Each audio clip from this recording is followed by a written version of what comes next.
Hello friends, स्वागत है आपका अगस्त्य क्लासेस में। मैं सालू रानी। हम जैव रासायनिक चक्रण पढ़ रहे थे। हमने इसमें ऑक्सीजन चक्र और जल चक्र पढ़ लिया था। आज हम नाइट्रोजन चक्र देखेंगे। नाइट्रोजन चक्र, जो नाइट्रोजन होती है ये हमारे एनवायरनमेंट में सबसे ज्यादा होती है। कितनी? 78%। 78%। नाइट्रोजन 78% रहती है और ऑक्सीजन 21%। वो पिछले वाले में ऐड कर लेना। ऑक्सीजन 21% रहती है। नाइट्रोजन 78% रहती है। ये सबसे ज्यादा रहती है एनवायरनमेंट में, तो इसका यूज भी सबसे ज्यादा होता है। और इसको कहाँ कहाँ पे देखते हैं? अब इसमें कुछ पॉइंट है। जैसे नाइट्रोजन, नाइट्रोजन को हम सबसे अधिक यूज करते हैं। सबसे अधिक यूज नाइट्रोजन एनवायरनमेंट में सबसे ज्यादा होती है, तो इसको हम यूज भी सबसे ज्यादा करते हैं। पहले नाइट्रोजन चक्र में क्या होता है? जैसे वायुमंडलीय नाइट्रोजन है, ये नाइट्रोजन पहले कुछ यौगिकों के रूप में परिवर्तित होएगी। जैसे वायुमंडल में तो नाइट्रोजन सिंगल रहती है, इसको और कुछ इसमें अणु ऐड हो जाएंगे तो ये यौगिक बनाएंगे। पहले यौगिक बनाएंगे, उन यौगिकों को पेड़ पौधे ग्रहण कर लेंगे और पेड़ पौधे से वो जंतुओं में जाएगा, क्योंकि जंतु पेड़ पौधों को यूज करते हैं खाने के लिए, अपने फूड के लिए। तो जब ये जंतु और पेड़ पौधे मर जाएंगे तो इनका सूक्ष्म जीव द्वारा अपघटन हो जाएगा। अपघटन होएगा, उसमें फिर नाइट्रोजन वापस निकलेगी। तो जो नाइट्रोजन यहाँ से जीवों में गई और वो फिर वापस एनवायरमेंट में आ गई। तो इससे ये ऐसे चक्र चलता रहता है। पहले नाइट्रोजन पेड़ पौधे यूज करेंगे, जंतु यूज करेंगे और फिर वापस से वो एनवायरमेंट में आ जाएगी। तो ऐसे ये एक सर्कल चलता रहता है।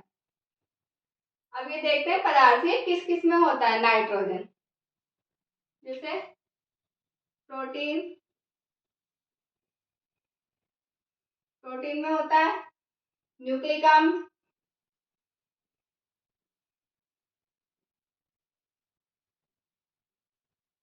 न्यूक्लिक अम्ल में डीएनए और आरएनए आते हैं। डीएनए, आरएनए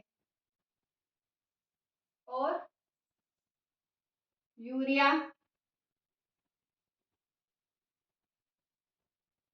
और जो टॉयलेट करते हैं उसमें भी रहता है पेशाब। टॉयलेट में भी नाइट्रोजन रहती है और भी बहुत सारी जगह रहती है, कुछ ही मेन है। प्रोटीन में नाइट्रोजन रहती है। प्रोटीन हमें दालों से मिलता है, इसका मतलब दालों में नाइट्रोजन होती है। न्यूक्लिक अम्ल, जो कोशिका में न्यूक्लिक एसिड रहता है केंद्रक के अंदर, उसमें डीएनए आरएनए होते हैं, उसमें भी नाइट्रोजन होती है। यूरिया में भी नाइट्रोजन होती है। यूरिया क्या होता है? खाद, जो पेड़ पौधों में खाद लगता है उसको यूरिया बोलते हैं, तो इसमें भी नाइट्रोजन होती है। और टॉयलेट में भी नाइट्रोजन होती है। मात्रा इसकी हमने ये ऊपर लिख ली, 78% होती है। अब हम थोड़ा सा नाइट्रोजन चक्र के बारे में समझ लेते हैं। ये नाइट्रोजन चक्र होता है, ये 4 स्टेप में पूरा होता है। नाइट्रोजन चक्र 4 स्टेप में पूरा होगा। सबसे पहले नाइट्रोजन का स्थिरीकरण होगा। नाइट्रोजन चक्र स्टेप, इसमें 4 स्टेप होंगे। फर्स्ट, नाइट्रोजन स्थिरीकरण। स्थिरीकरण मतलब फिक्सेशन। नाइट्रोजन स्थिरीकरण। सेकंड, अमोनीकरण।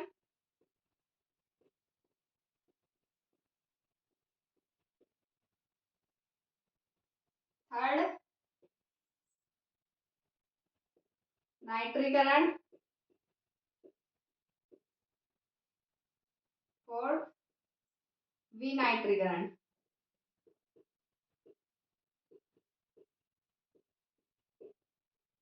ये 4 स्टेप में पूरा होगा। नाइट्रोजन स्थिरीकरण मतलब फिक्सेशन, अमोनीकरण अमोनिफिकेशन, नाइट्रीकरण नाइट्रिफिकेशन और विनाइट्रीकरण डीनाइट्रिफिकेशन। ये 4 स्टेप में पूरा होगा। अब एक बार हम इन्हें समझ लेते हैं कि कौन से स्टेप में क्या होता है। जैसे नाइट्रोजन स्थिरीकरण है, नाइट्रोजन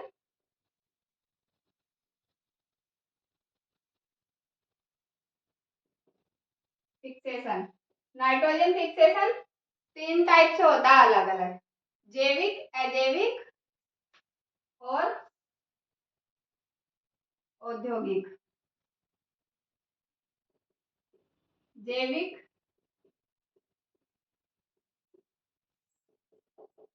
अजैविक,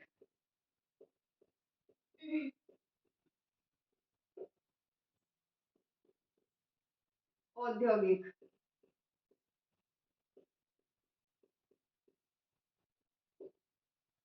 इसमें जो वायुमंडल की नाइट्रोजन होती है उसको नाइट्रोजन के यौगिक में परिवर्तित किया जाता है। जैसे अभी ये सिंपल नाइट्रोजन है वायुमंडल में, जो नाइट्रोजन फिक्सेशन जो इसका स्टेप होता है, इसमें नाइट्रोजन को नाइट्रोजन के यौगिकों में परिवर्तित किया जाता है। फर्स्ट जैसे जैविक, अजैविक और औद्योगिक, इन तीनों में ही नाइट्रोजन के यौगिक बनेंगे। जैविक में जो बैक्टीरिया होते हैं उनके द्वारा, जैविक में बैक्टीरिया द्वारा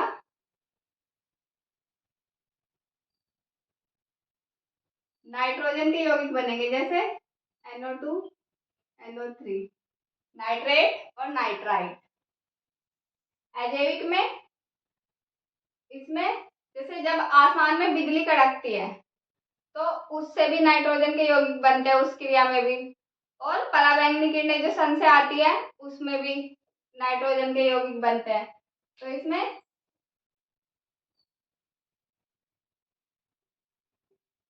बिजली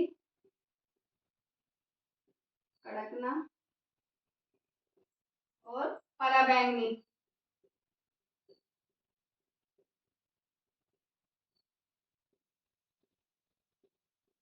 किरण, पराबैंगनी किरण। इसमें जो औद्योगिक में, जैसे वायुमंडल की नाइट्रोजन है उसको हाइड्रोजन से क्रिया करके पहले तो उसकी अमोनिया बनाई जाएगी, फिर अमोनिया से यूरिया बनाया जाता है जो खाद के रूप में प्रयोग किया जाता है।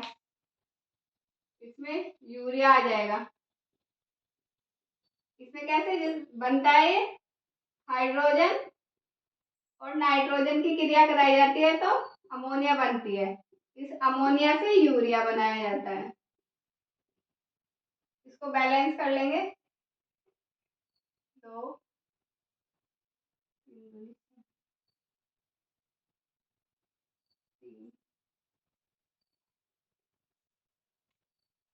बैलेंस हो गई।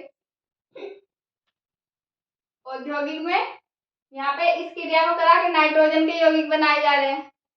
अजैविक में बिजली कड़क दिया और पराबैंगनी किरणों में इनमें नाइट्रोजन के यौगिक बन रहे हैं, और जैविक में बैक्टीरिया द्वारा नाइट्रोजन के यौगिक बन रहे हैं। मतलब इन तीनों ही क्रियाओं में नाइट्रोजन के यौगिक बनेंगे।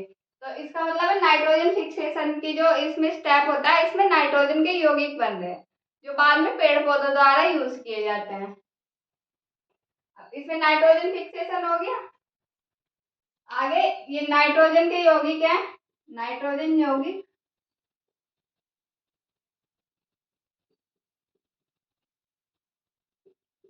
इनको पेड़ पौधे यूज करेंगे। ये नाइट्रोजन के यौगिक मिट्टी में बन जाते हैं, जैसे ये बने नाइट्रेट और नाइट्राइट। इसमें जब ये मिट्टी में नीचे रहता है, मिट्टी में पानी भी रहती है, तो इसमें फिर हाइड्रोजन भी जुड़ जाएगी तो HNO3 बन जाएगा, ऐसे HNO3 और HNO2। इसको पेड़ पौधे यूज कर लेते हैं। फिर पेड़ पौधे,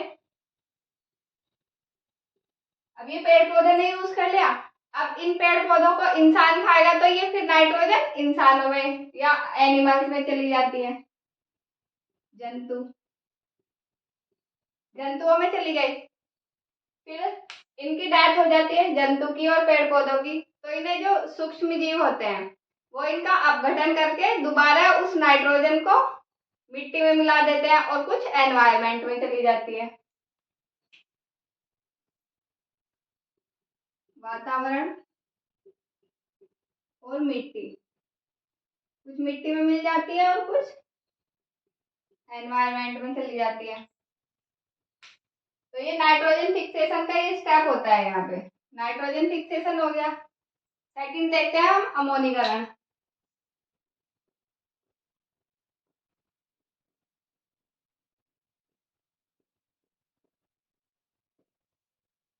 और वो जो पीछे नाइट्रोजन के यौगिक बने थे वो पेड़ पौधों ने और जंतुओं ने यूज किए थे।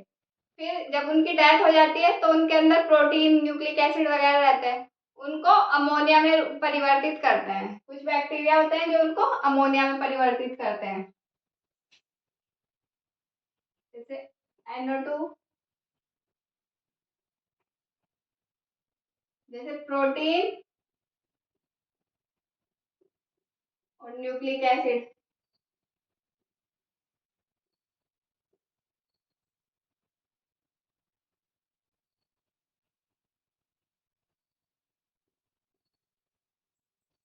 ये जो नाइट्रोजन युक्त यौगिक इंसान के अंदर रहते हैं या एनिमल्स के अंदर रहते हैं, प्रोटीन, न्यूक्लिक एसिड वगैरह, इस अमोनीकरण की क्रिया में वो अमोनिया में परिवर्तित हो जाते हैं। अब इनसे अमोनिया बन गई अमोनीकरण की क्रिया में, ये सेकंड स्टेप में अमोनिया बन जाती है। अब थर्ड देखेंगे, नाइट्रीकरण, नाइट्रिफिकेशन। इसमें क्या होता है, ये जो अमोनिया बनी है वापस इससे नाइट्रोजन के ऑक्साइड बनेंगे। अमोनिया से नाइट्रोजन के ऑक्साइड, इसमें वापस अमोनिया से नाइट्रोजन के ऑक्साइड बन जाएंगे। ये भी बैक्टीरिया द्वारा होती है क्रिया, नाइट्रोबैक्टीरिया वगैरह होते हैं इसमें बैक्टीरिया। फोर्थ है विनाइट्रीकरण या डीनाइट्रिफिकेशन।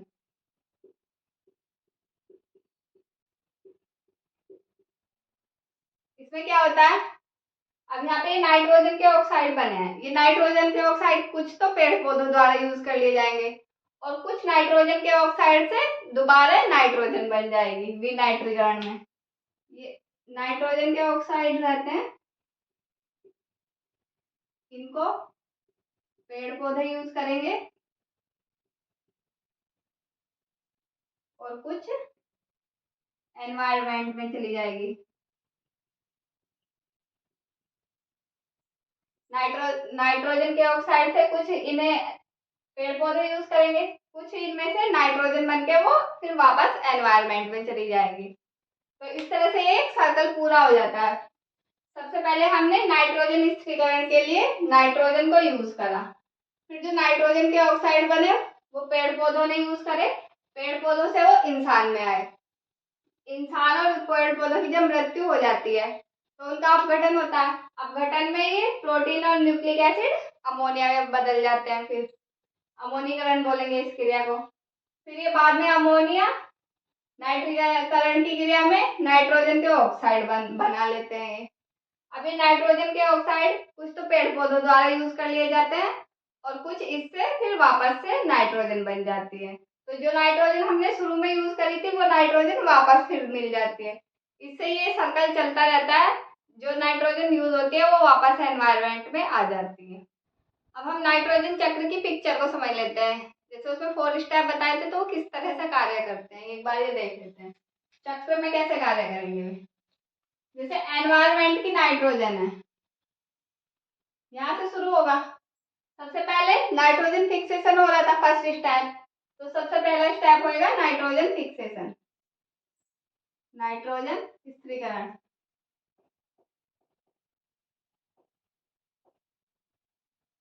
नाइट्रोजन स्थिरीकरण में क्या हो रहा था, नाइट्रोजन के ऑक्साइड बन रहे थे, NO2, NO3, NO2, NO3, nitrite और नाइट्रेट ये बन रहे थे। अब ये जब बारिश का जल होता है उससे क्रिया करते हैं तो ये HNO3, HNO2 ये यौगिक बनाते हैं। अब इन यौगिकों को कौन यूज करेगा, सबसे पहले प्लांट यूज करेंगे, पेड़ पौधे।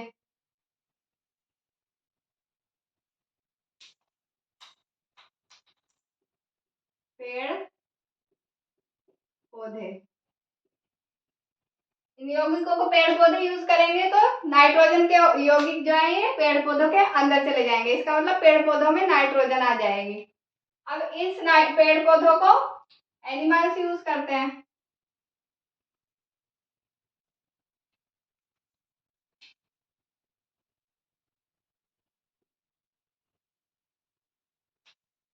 पेड़ पौधों को एनिमल्स यूज करेंगे, क्योंकि एनिमल्स को जो भोजन मिल रहा है वो पेड़ पौधों से ही तो मिल रहा है। जैसे दालें वगैरह रहते हैं उनमें प्रोटीन ज्यादा होता है, प्रोटीन में नाइट्रोजन होती है, तो ये पेड़ पौधों से नाइट्रोजन एनिमल्स में चली जाएगी। अब इसमें भी चली गई और इसमें भी।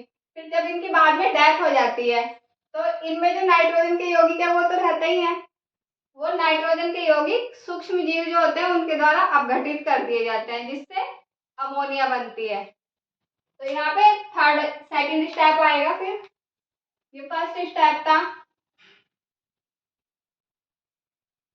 सेकंड स्टेप आएगा अमोनीकरण।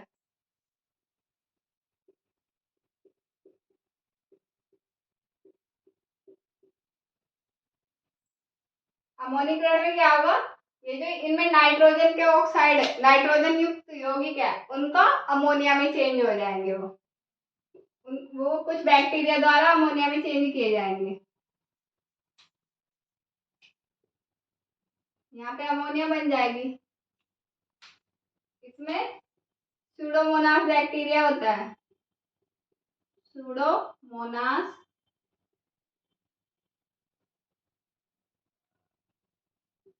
क्लास्ट्रीडियम।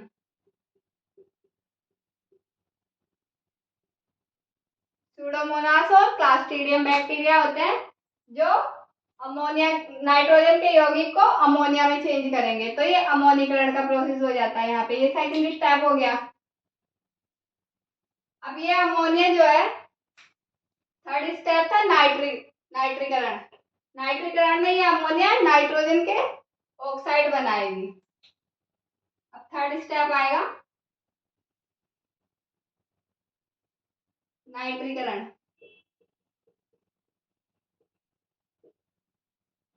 थर्ड स्टेप है, इसमें फिर से नाइट्रोजन के ऑक्साइड बनेंगे, NO2 NO3।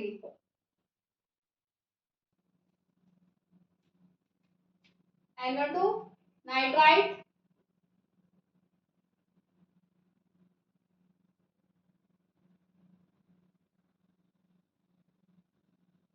और ये नाइट्रेट।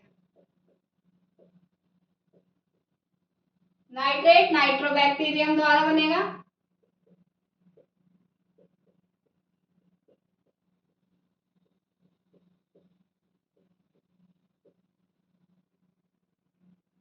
और नाइट्राइट नाइट्रोसोमोनास।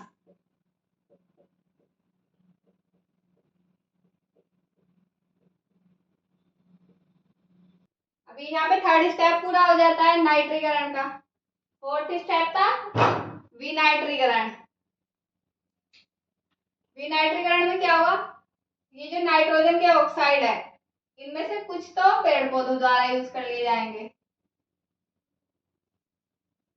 पेड़ पौधे यूज करेंगे। यहाँ पे भी नाइट्रोजन के ऑक्साइड यूज कर रहे थे पेड़ पौधे। अब यहाँ पे जो बने इनमें से भी कुछ तो नाइट्रोजन के ऑक्साइड पेड़ पौधे द्वारा यूज कर लिए जाएंगे, और कुछ नाइट्रोजन के ऑक्साइड से दोबारा नाइट्रोजन बनेगी। ये जो दोबारा नाइट्रोजन बन रही है इसको विनाइट्रीकरण बोलेंगे, विनाइट्रीकरण।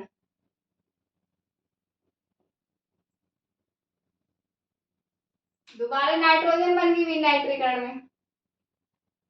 ये किसके द्वारा होता है, ये थायोबैसिलस बैक्टीरिया होता है उसके द्वारा होगा, थायोबैसिलस।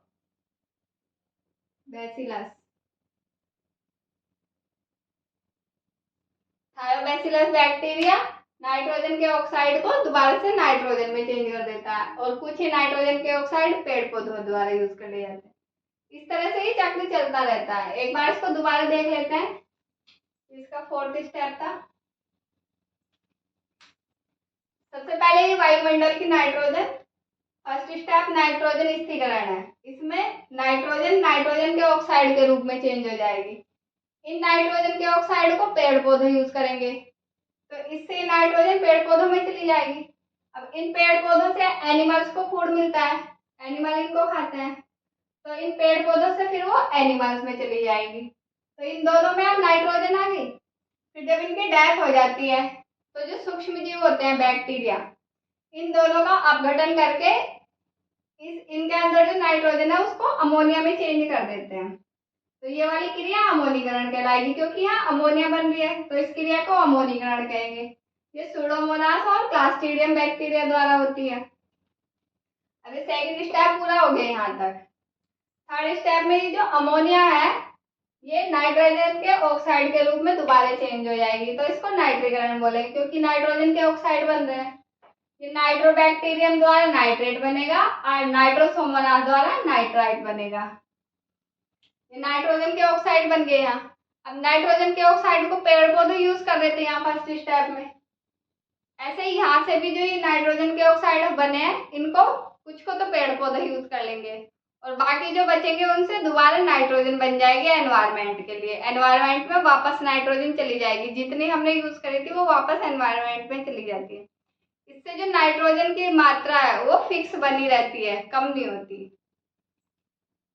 तो यहाँ से ये नाइट्रोजन वापस से बन गई, यहाँ पे ये पूरा सर्कल एक पूरा हो जाता है। इस तरह से ये चलता रहता है सर्कल। तो नाइट्रोजन चक्र पूरा हो गया। अब इसमें हम नाइट्रोजन की कुछ हानि है, इसकी हानि देखते हैं। ज्यादा नाइट्रोजन हो जाती है तो क्या होता है हानि। इससे क्या हानि है, जैसे जो आजकल बड़ी बड़ी फैक्ट्रियां बनी हुई हैं, बहुत फैक्ट्रियां बनी है, उनका जो वेस्ट मटेरियल आता है, गंदा पानी आता है, वो सब बह बह के पहले नालों में जाता है, फिर नदियों में तालाबों में सब जगह चला जाता है वो पानी।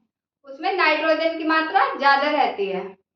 और दूसरा जो खेती के लिए आजकल यूरिया खाद यूज में हो ले रहे हैं, तो वो भी जब खेतों में लगाते हैं उसको, जब बारिश के दिन आते हैं तो बारिश के पानी के साथ बह के तालाबों में नदियों में चला जाता है। उसमें भी नाइट्रोजन अधिक होती है, यूरिया में नाइट्रोजन होती है, तो वो नाइट्रोजन फिर तालाबों में नदियों में जा रही है, वहां पे चली जाने से वहां पे क्या शैवाल की मात्रा बढ़ने लगती है। शैवाल क्या होता है, जैसे आपने तालाबों में देखा होगा पानी के ऊपर ग्रीन ग्रीन काई सी जमी रहती है, उसको शैवाल बोलते हैं। तो जैसे ही वो नाइट्रोजन के वेस्ट पदार्थ उसमें जाता है तो वो शैवाल की मात्रा बढ़ने लग जाती है। जब वो बढ़ती रहती है तो कभी कभी पूरा तालाब या पूरी नदी के अधिकतर पार्ट को कवर कर लेती है। उसके कवर होने से ना तो लाइट पानी के अंदर जाती है और ना ऑक्सीजन जाती है, या तो कम मात्रा हो जाएगी या फिर जानी ही बंद हो जाएगी। अब जो उसमें पानी में जीव है, पेड़ पौधे या फिर मछलियां वगैरह रहती हैं, तो उनको ऑक्सीजन और लाइट नहीं मिल रही, इससे उनकी डेथ होने लग जाती है, तो मरने लगेंगे। और नाइट्रोजन ज्यादा होने से जो जलीय जीव है उनकी मृत्यु होने लग जाती है पानी में नाइट्रोजन ज्यादा होने से। जैसे शैवाल बढ़ने लग जाती है तो उसको शैवाल प्रस्फुटन बोलते हैं, एल्गी ब्लूम। शैवाल प्रस्फुटन, प्रस्फुटन मतलब ब्लूम।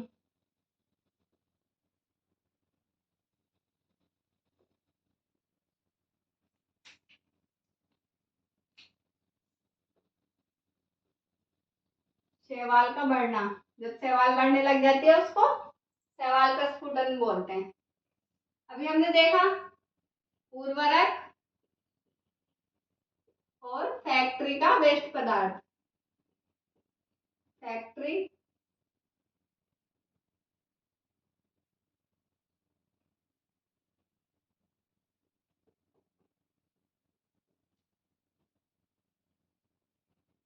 उर्वरक और फैक्ट्री का गंदा पानी कहाँ जाता है, ये नाइट्रोजन युक्त होते हैं, नाइट्रोजन युक्त कहाँ जाएंगे, तालाब और नदियों में।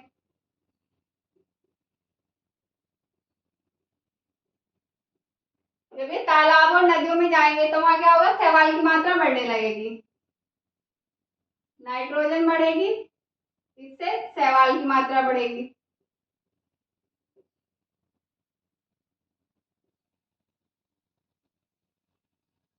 जब शैवाल की मात्रा बढ़ेगी तो ऑक्सीजन और लाइट कम हो जाएगी,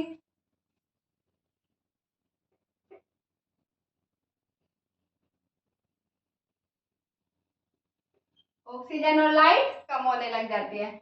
जब ऑक्सीजन और लाइट ही नहीं मिलेगी जीव को तो वो जिंदा कैसे रहेगा, जलीय जीव की मृत्यु।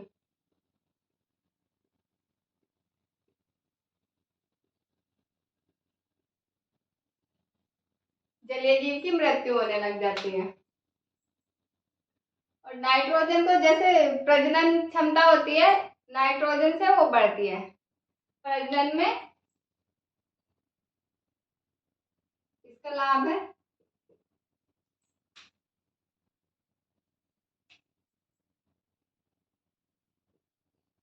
प्रजनन में उपयोगी।